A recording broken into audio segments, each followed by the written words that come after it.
They dragged her out of that school board meeting like she was nobody. And I want you to sit with that image for a second. A 61-year-old woman in a gray blazer, her reading glasses still on her face, her folder of documents clutched to her chest, being physically escorted out of a public meeting by 2 district security officers while the superintendent didn't even look up from his papers. Nobody in that room said a word. Nobody stood up. And that silence? That silence is what this story is really about. Henrietta Voss had lived in Caldwell County her entire life, 61 years. Born at the old Mercy General on Route 9 before they tore it down and built a CVS. Grew up on Pitney Street, went to Caldwell Middle, graduated from Jefferson High in 1983. She knew every crack in every sidewalk in this county, and the county had never once thought to know her back. That was fine by Henrietta. She had never been the kind of woman who needed to be known. She was the kind of woman who showed up.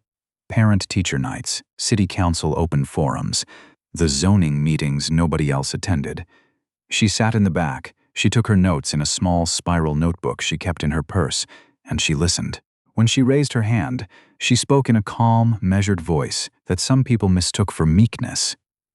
Those people were always wrong. She'd spent 31 years working for the federal government, not the post office, not a clerical position somewhere. She'd been an investigator with the Office of Inspector General, U.S. Department of Education, the division that existed specifically to catch school districts committing fraud with federal funds. She'd worked cases in 11 states. She'd testified before Congress twice. She had a commendation letter signed by 2 different secretaries of education sitting in a frame in her hallway, right next to her daughter's college graduation photo. But she was retired now, had been for 3 years, and she was just a resident of Caldwell County who had some concerns about the school budget. That was all she was, as far as anyone in that room was concerned. The trouble had started, the way trouble usually does in small counties, with money that didn't add up. Henrietta's granddaughter attended Pitney Elementary, the same school Henrietta herself had gone to, back when it still had a library. That library was gone now.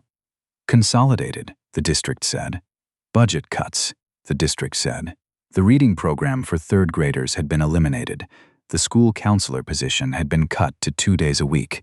The gymnasium roof had been leaking for 14 months, and the repair kept getting pushed back. But the district had just purchased, at the beginning of the school year, a brand new fleet of administrative vehicles, 7 of them. Black SUVs with the district seal on the doors. Henrietta had noticed that. She'd filed a public records request in October, then another in November when the first one came back incomplete. She'd cross-referenced the district's federal Title I expenditure reports against what was publicly available on the state education portal.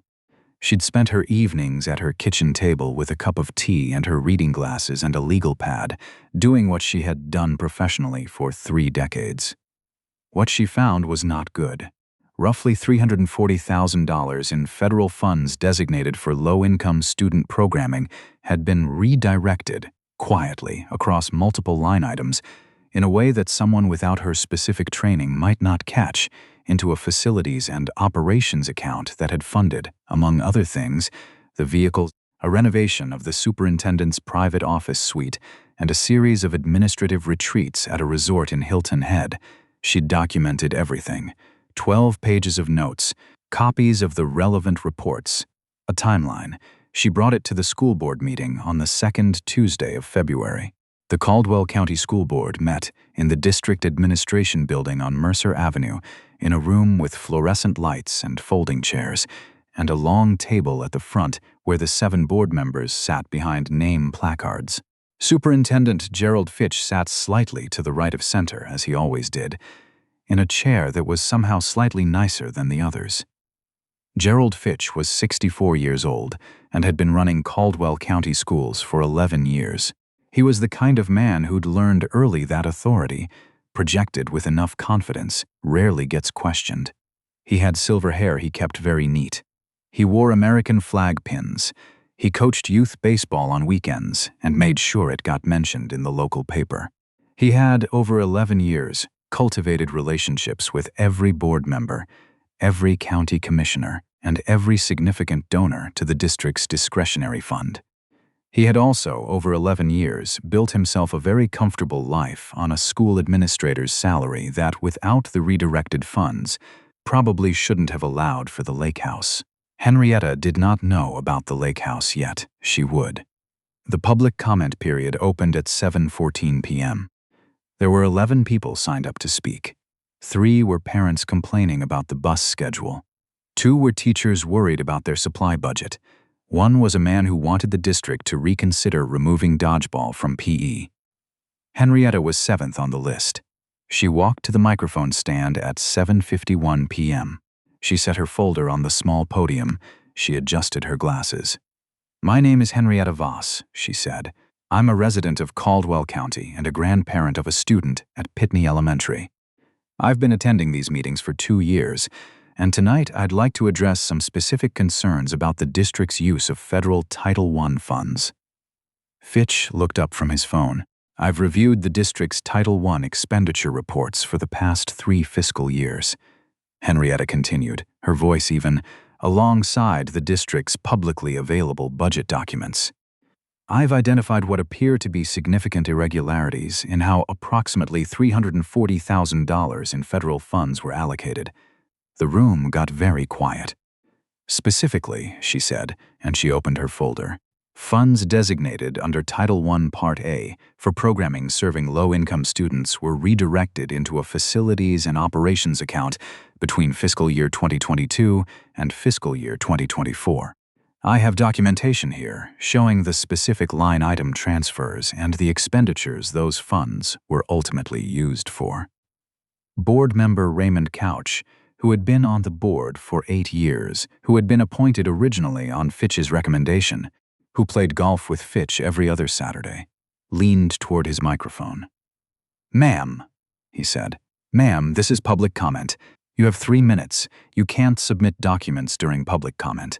"I'm aware of that," Henrietta said. "I'm describing what the documents contain. I would ask the board to formally request these records and conduct an independent audit." "Your time is going to be limited to the 3-minute format," Couch said. "I'd ask you to wrap up your comments. I haven't reached the 2-minute mark yet." Fitch set down his phone. He looked at Henrietta with the particular expression he used for people who were inconveniencing him, not angry exactly, more like a man watching something he was about to step on. "We appreciate community input," Fitch said, his voice slick and practiced. "We always do.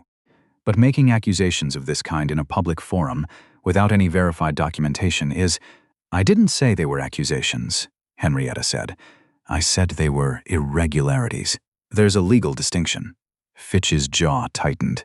"I think," said Board Chair Paulette Nguyen, who had been watching this exchange with her hands folded very tightly in front of her, "we should let the speaker finish her comment, and then we can—" "I think," Fitch said, and the way he said it made clear this was not actually a discussion.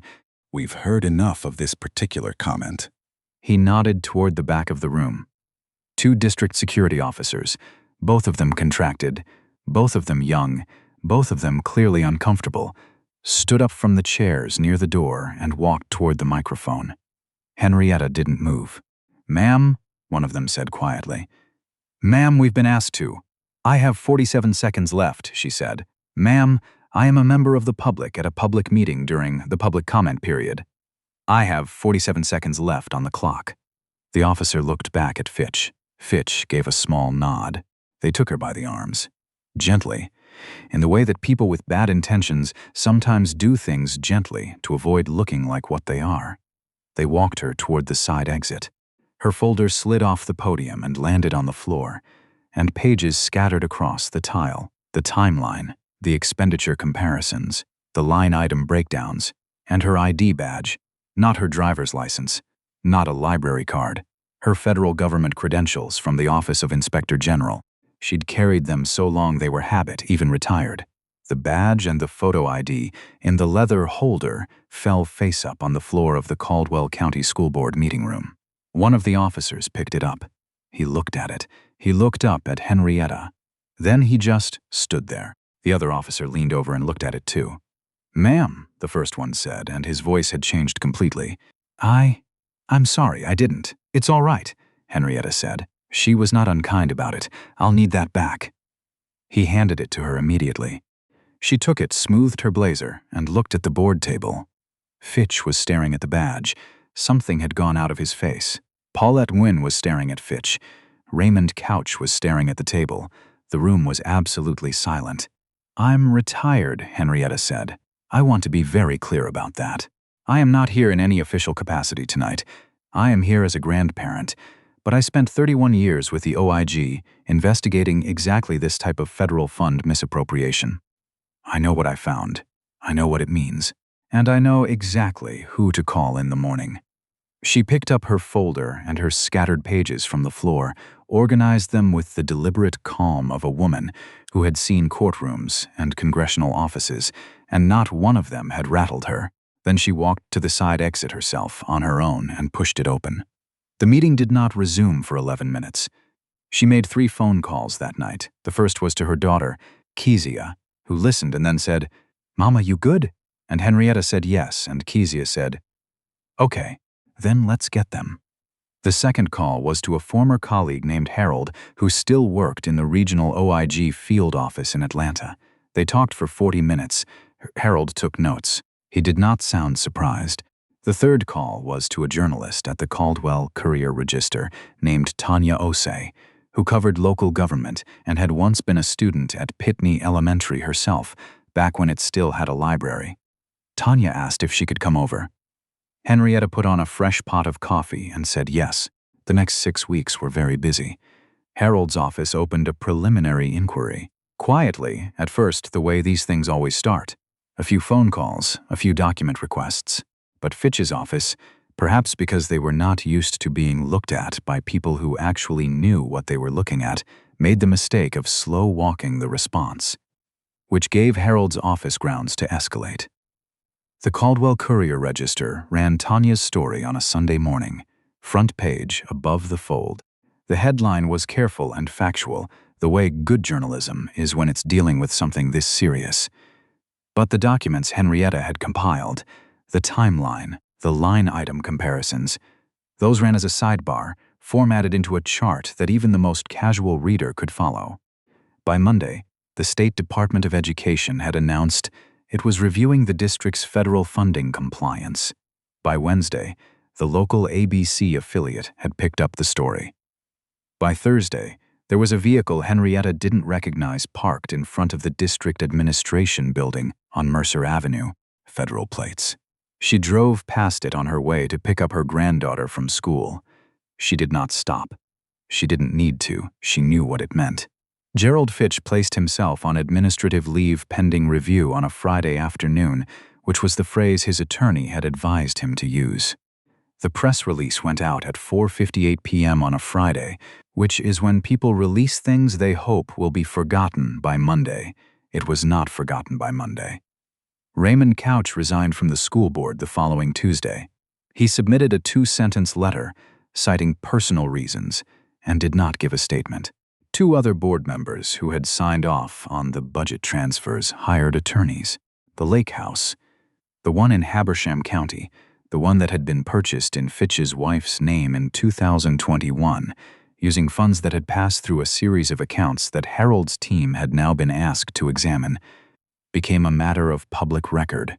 That was when people in Caldwell County really started paying attention. The federal charges were filed on a Thursday morning in March. Henrietta heard about it on the radio while she was making breakfast. She turned the volume up a little. She finished her eggs. She washed her plate.